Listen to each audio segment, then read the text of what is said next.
Yo, what up, y'all? Malcolm, Game 7 CEO, and this is Game 7.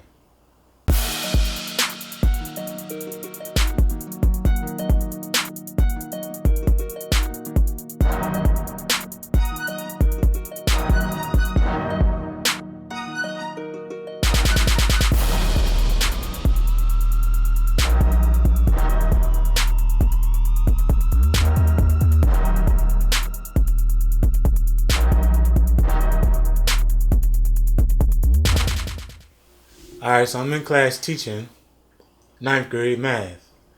And in comes all of these adults, all suited and booted, three-piece suits, really nice dresses. These are all of the administrators and their bosses. And they're coming in to do a classroom observation. So as I continue to teach, they're typing away in their laptops, writing away in their notepads, asking the kids questions, copying down my board, seeing what standards we're doing, what's the lesson for the day, what's the plan to get there, and then my meeting my plans in reality during the actual class. So they stay there for about 20 minutes or so. They take all of their notes. They talk to a couple kids and they leave. So we finish class, and right after class, I get an email. Good afternoon, Mr. Malcolm. That was an amazing lesson today. Keep up the good work. Cool. And this continues to happen, not on a daily basis, but often. Probably about 3 or 4 times during the year. And then there was another time, same thing. They come in their suits, and they come in looking all nice and all that kind of stuff. They're typing away, writing away, talking to the kids. Got another observation. And this time, after class, I went to get my lunch. And then I was coming back in the building, I heard footsteps. Heard the footsteps coming around the corner. And it was two of the people that observed me. They say, Mr. Malcolm, that was an amazing lesson. That was one of the best lessons that we've seen in the city this year. Keep up the good work. Cool. Shook their hands. I appreciate it, and I'm going to keep working hard. So then I turned the corner, and I walked towards my classroom. And then my assistant principal comes down, runs down after me, and says, Yo, Malcolm, step into my office real quick. I'm like, all right. So I go into the office, and my AP is like fighting back tears. I'm like, what's up, bro? He was like, man, I've been fighting them all year. I really have. But today they told me that I have to tell you. I'm like, what you got to tell me? And my AP was like, yo, they hate your music. They hate the way that you dress. They hate your muscle shirts. They hate how you rap with the kids. They hate how the kids sit on the desk. But at the same time, they love your results. And I was like, all right, cool. And my AP was like, I really didn't want to tell you this, but they told me that I had to tell you. I'm like, all right. It really didn't bother me, but I took it as a note.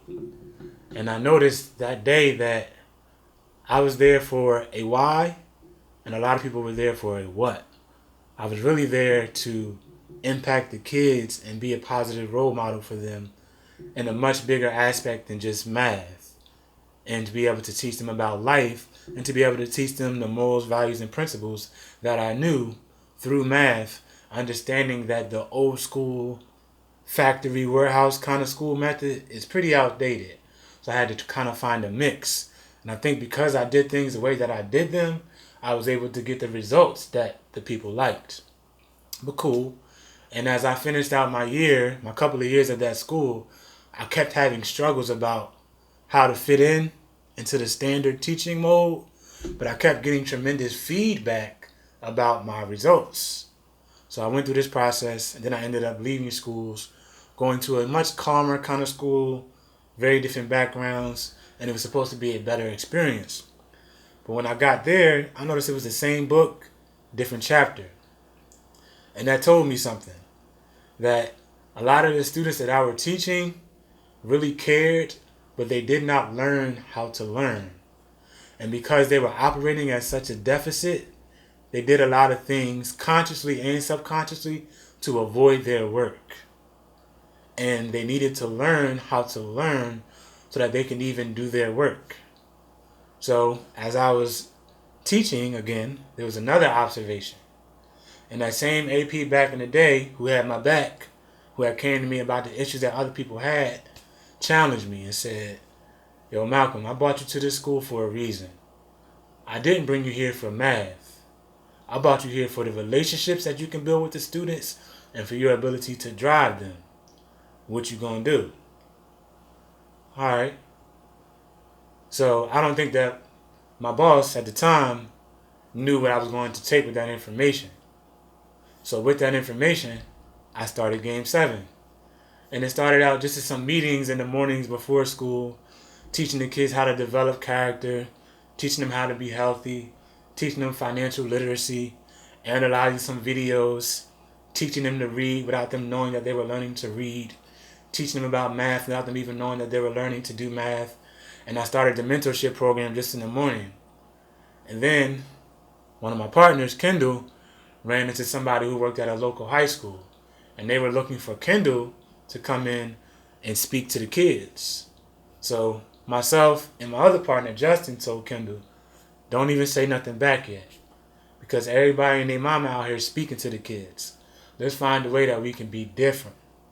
So we came up with our game day program to where we came in, spoke to the kids, took the message, did some deep dives, and then in the afternoon did some physical activities to support what we did in the morning. And ever since then, we've just been rolling. So Game 7 started because we noticed that we had an alternative teaching kind of style that got results that the standard teaching style doesn't normally get. It does work for some people, but for a lot of people who are underperforming, it's primarily because we're stuck in the same style that we've always been in, and it doesn't work for everybody. And I noticed through my time in the system, you really got to play the game or start your own game. So, started my own. Got with Kendall, got with Justin, started Game 7.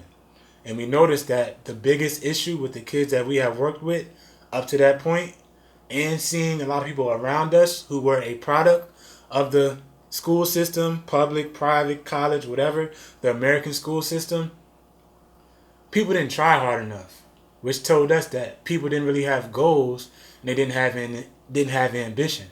It's like a car with no gas, it's not going anywhere. So that's how we came up with Game 7.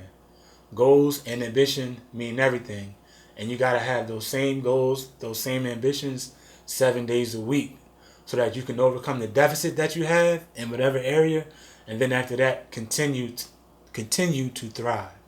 So Game 7 started because we had our way of seeing things that got the results that other people wanted, but we weren't able to continue that by doing things the way that other people wanted. So we started our own thing, started going around the country, teaching these young men and young women how to use these principles, and we're starting to see the flowers bloom. So Game 7, goals and ambition mean everything. That's how we started. Easy work.